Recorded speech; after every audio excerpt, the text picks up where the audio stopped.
ആശുപത്രിയിലെ ലിഫ്റ്റിൽ പെരുമ്പാമ്പിനെ കണ്ടെത്തി. വ്യാഴാഴ്ച രാത്രിയായിരുന്നു സംഭവം. ആശുപത്രി പരിസരത്ത് പാമ്പിന്റെ ശല്യം രൂക്ഷമാണ്. കൂടുതൽ വിവരങ്ങളുമായി കൊച്ചിയിൽ നിന്ന് സഹിൻ ആന്റണി ചേരുന്നു. സഹിൻ, ഈ പെരുമ്പാമ്പിനെ അവിടെ ഏത് സമയത്താണ് കണ്ടത്? എങ്ങനെയാണ് അതിനെ നീക്കം ചെയ്തത് അവിടെ നിന്ന്?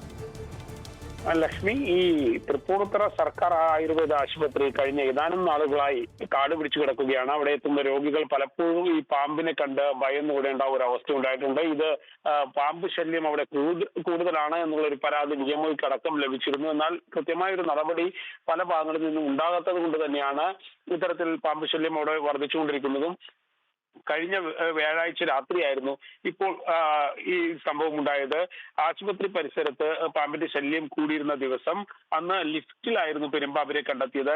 അവിടെ ചികിത്സയ്ക്കെത്തിയ രോഗികൾ ലിഫ്റ്റിൽ വേണം അവർക്ക് മുകളിലേക്ക് പോകാൻ, കാരണം തിരുമ്പ് ചികിത്സയ്ക്ക് അടക്കം എത്തുന്ന ആളുകളാണ്. അങ്ങനെ ലിഫ്റ്റിലേക്ക് മുകളിലേക്ക് കൊണ്ടുപോകാൻ ഒരു രോഗിയുമായി വന്നപ്പോഴാണ് ഈ പാമ്പിനെ കണ്ടെത്തുന്നത്. പിന്നീട് അവിടുത്തെ ജീവനക്കാരെത്തി ഈ പാമ്പിനെ പുറത്തേക്ക് കളയുകയായിരുന്നു ലക്ഷ്മി. ആ ഭാഗത്ത് ഈ പെരുമ്പാമ്പിന്റെ ശല്യം സ്ഥിരമാണോ? എന്തുകൊണ്ടാണ് ഇത്തരത്തിൽ എന്നാണ് പൊതുവെ അവിടെ പറയുന്നത്? ലക്ഷ്മി, ഇതൊരു സർക്കാർ ആശുപത്രിയോട് കാണിക്കേണ്ട മുഴുവൻ അവഗണനയും പേറുന്ന ഒരു ആശുപത്രിയാണ് തൃപ്പൂണിത്തുറ ആയുർവേദ ആശുപത്രി. എന്നാൽ നിരവധി ആളുകൾ ചികിത്സയ്ക്കെത്തുന്ന ഒരു ആശുപത്രി കൂടിയാണ്. അവിടെ കോളേജുകൾ അടക്കം പ്രവർത്തിച്ചിട്ടും മതിയായ ഒരു ഓട്ടം അധികാരികളുടെ ഭാഗത്തു നിന്നും അവിടെ പലപ്പോഴും ഉണ്ടാകുന്നില്ല എന്നുള്ളൊരു ആക്ഷേപം പല ഘട്ടങ്ങളിലായി നിലനിൽക്കുന്നുണ്ട്. ആശുപത്രി പരിസരം മുഴുവൻ കാട് പിടിച്ചു കിടക്കുകയാണ്. ഇതിനിടയിലാണ് പാമ്പ് ശല്യം കാര്യമായി ഉണ്ടാകുന്നത്.